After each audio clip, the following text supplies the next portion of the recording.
Thank you for joining us. I'm Jennifer Homendy, and I'm the chairwoman of the National Transportation Safety Board. With me today is John DeLue. John is our newest board member at the National Transportation Safety Board, and this is his training launch. Also with me today is Doug Brazy. Doug, B-R-A-Z-Y. Doug Brazy is our investigator in charge, or IIC, as we refer to the investigator in charge. He is a senior aviation accident investigator, and he has been with the NTSB for 34 years. NTSB, as some of you may know, is an independent federal agency that's charged by Congress with investigating every civil aviation accident in the United States, as well as significant events in other modes of transportation. We are independent. We are not part of the U.S. Department of Transportation. And why that is important to mention is that as part of our investigation, we also have oversight authority in the investigation over the Federal Aviation Administration. We're here to investigate a collision between a Bombardier CRJ 900 with an aircraft rescue and firefighting vehicle while the aircraft was landing at LaGuardia last night around 11:37 p.m. Eastern Daylight Time. The airplane was operated by Jazz Aviation, doing business as Air Canada Express, Flight 8646.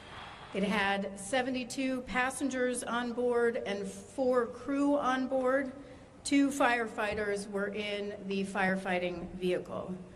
I want to just take a moment and, on behalf of the entire National Transportation Safety Board, express our deepest condolences to those who lost loved ones in this terrible tragedy.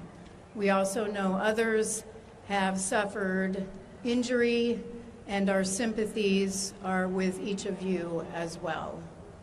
I will mention we have 5 members of our Transportation Disaster Assistance team here on scene, as well as the chief of our Transportation Disaster Assistance Division.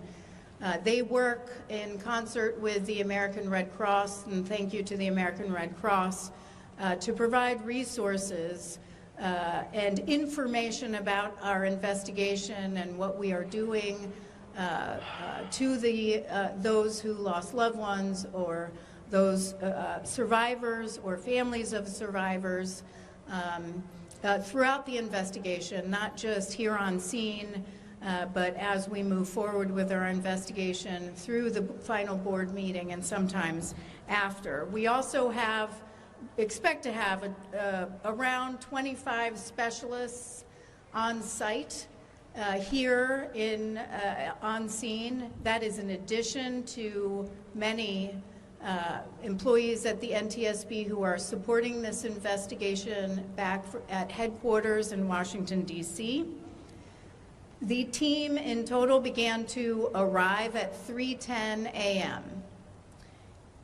Some are still en route, which means that we have not had a full day of investigation here today. And I think that's important because there are a lot of questions, and I understand there are a lot of questions. I've heard them on air traffic control. I've heard questions on the tower.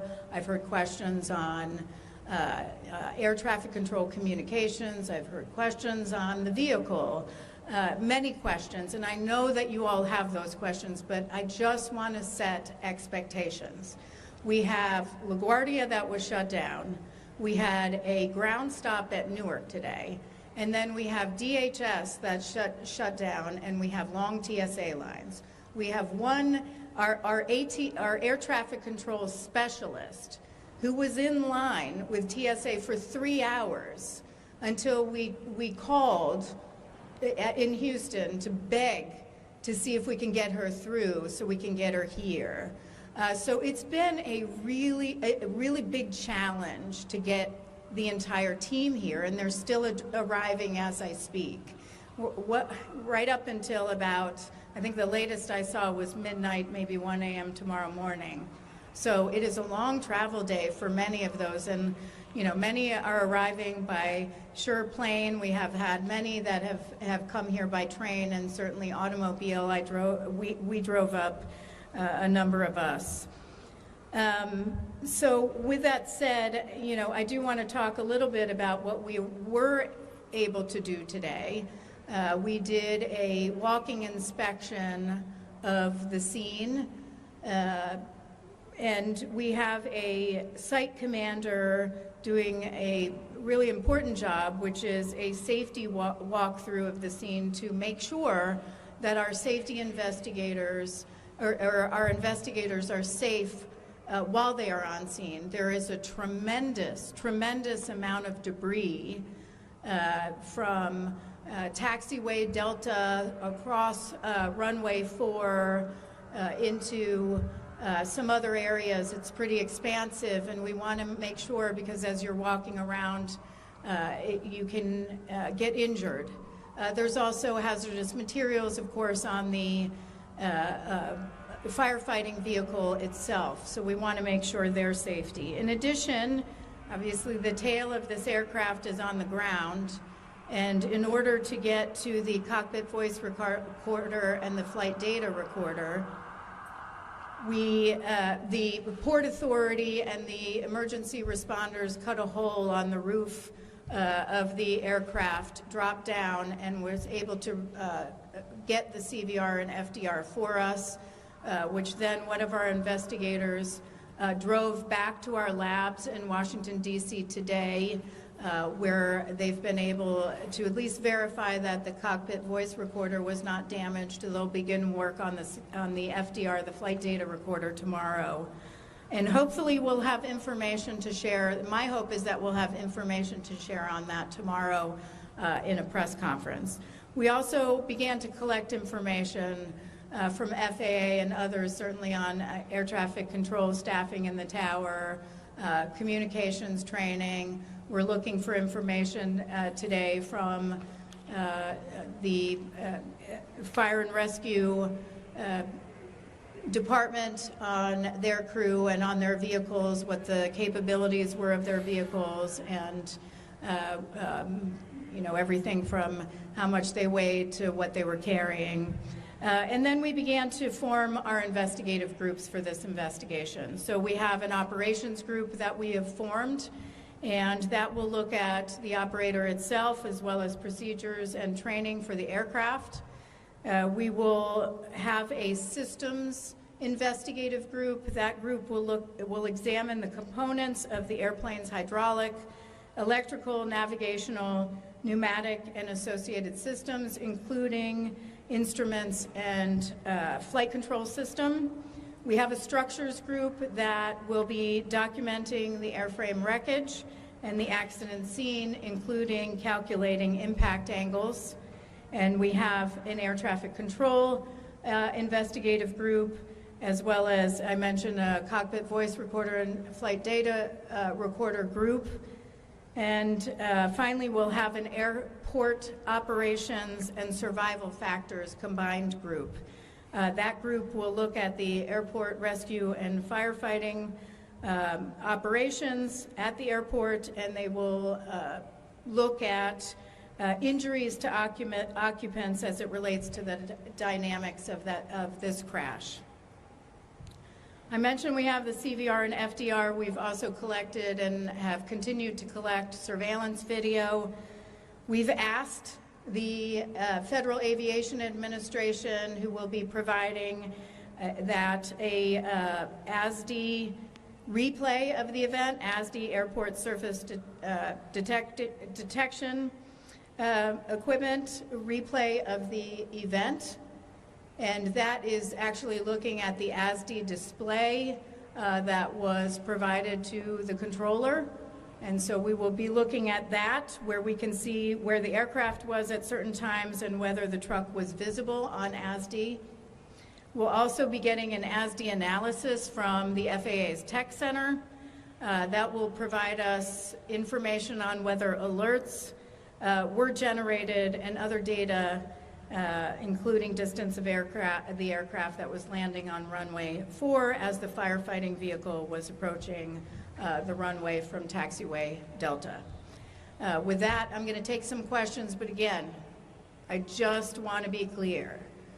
I know you have a lot of questions, you have a lot of detailed questions, and you want that information. I hope to provide more of that information tomorrow. I won't be able to provide a lot of that information tonight. We have a lot of data right now, a lot of information, including information on tower staffing. But the NTSB deals in facts. We don't speculate. We don't take one person at their word. We verify that information carefully before we provide it. So that is something we still have to do. With that, I'll take that. Can you provide your name and affiliation? Sure. I'm Matt Chaser from Newsday here in New York.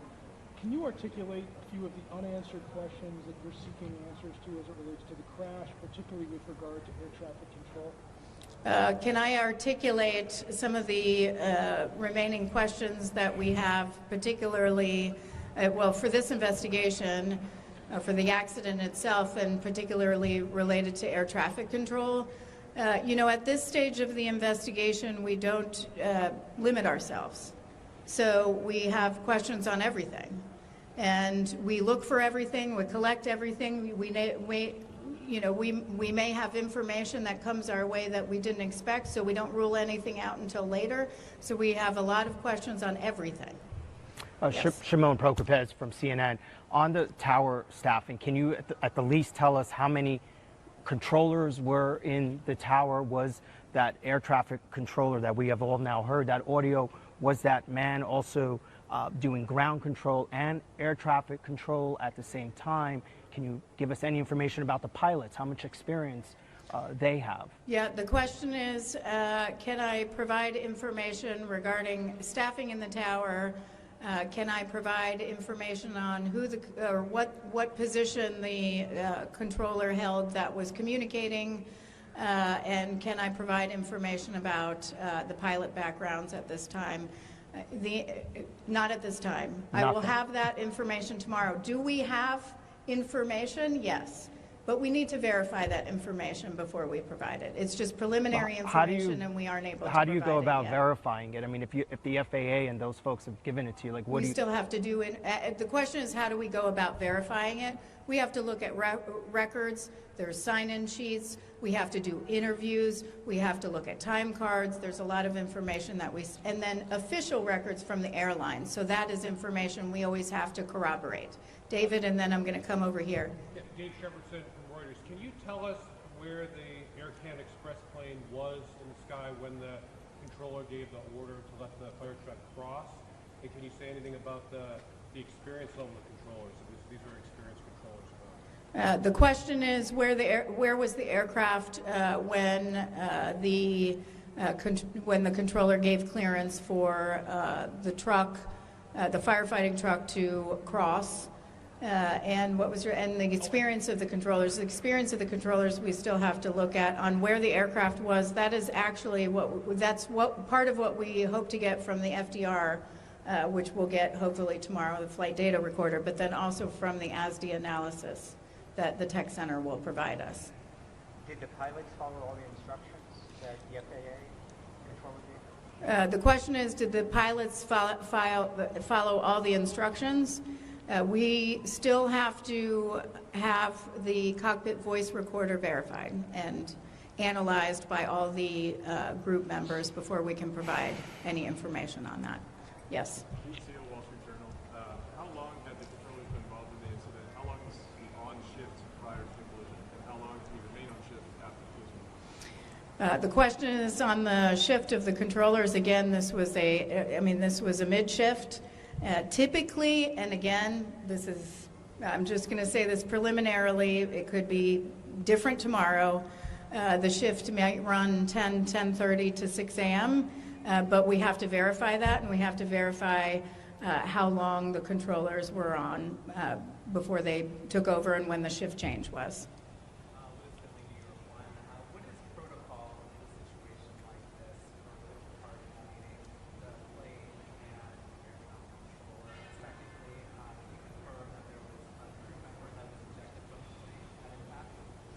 The question is, well, first let me, there was a question on whether there was a crew member ejected on impact. We don't answer those questions. I would refer you to the chief medical examiner for New York City. That person can answer those questions. We don't comment on fatalities or injuries at this stage. And your other question was what protocols exist between, say, airport operations and with respect to firefighting and aircraft landing. That is part of our investigation, and we'll be looking at that throughout this investigation. Okay, so we're not. That's fine. They're nice people. Specifically last night, but in general, how many people are in air traffic control on that 10:30 a.m. shift at LaGuardia? We don't know yet. And second question. Well, hold on. The question is how many are on shift typically? That's still something we have to verify with our air traffic control team.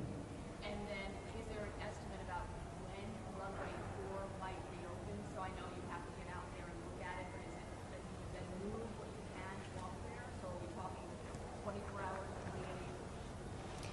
The question is how long will that runway be closed for us to conduct our investigation? It's going to take some time. I just want to express how much there is a lot of debris. Yeah. We need to go through all of that and to figure out what we need to take back to the NTSB, to our labs, what we might want to collect. First and foremost, what we need to take pictures of to document that evidence. That's all evidence. And we need to document that first. Then we need to collect some of that evidence. Then we get to that. It's going to be days. But not over a week. I'm not sure. Two more questions? Yep. Hi, Colleen Malone with the Canadian Press. How do you work with Canadian investigative authorities? When are they set to arrive, and what kind of information is shared between both? Yeah, so we'll be working with the Transport Safety Board of Canada, and we work with ICAO under Annex 13. So the Transport Safety Board of Canada is the state of, will come from Canada to represent Canada, and they'll have technical advisors with them from the operator and I believe from the manufacturer as well. And we coordinate on scene just like other investigations, just like we would participate in foreign investigations as well. They are also part of our team for fact-finding. Last question. Last one. Alan Jazz with CBS News. Can you speak on either what is currently happening or what will happen in the near future with the air traffic controller that was involved in this incident? Can I speak to what would happen? What's currently happening with that air traffic controller, or what will be happening in the next couple of So I think the question is what is currently happening with that air traffic controller. Typically, they would be removed from duty, and certainly it's pretty traumatic for that air traffic controller as well, and we'll want to interview that air traffic controller as well as others that were in the tower or maybe not even in the tower. With respect to what that individual is doing right now, I would have to refer that to the Federal Aviation Administration. Again, that was the last question. I understand that you have a lot of questions and want detailed information. But I just want to remind you that what would happen if I gave you wrong information, unverified information right now? You would do an entire story on unverified information, and tomorrow I'd have to tell you it's wrong. And then you'd be mad at me again for different reasons. So what I'm going to tell you is we are world-renowned investigators, but we deal in facts. And if we are not able to verify those yet, and we haven't been able to, we can't provide those. We have a lot of information, but we need to be able to verify that information and provide it to you. We will do our best to provide you as much information as possible tomorrow. Thank you. Thank you.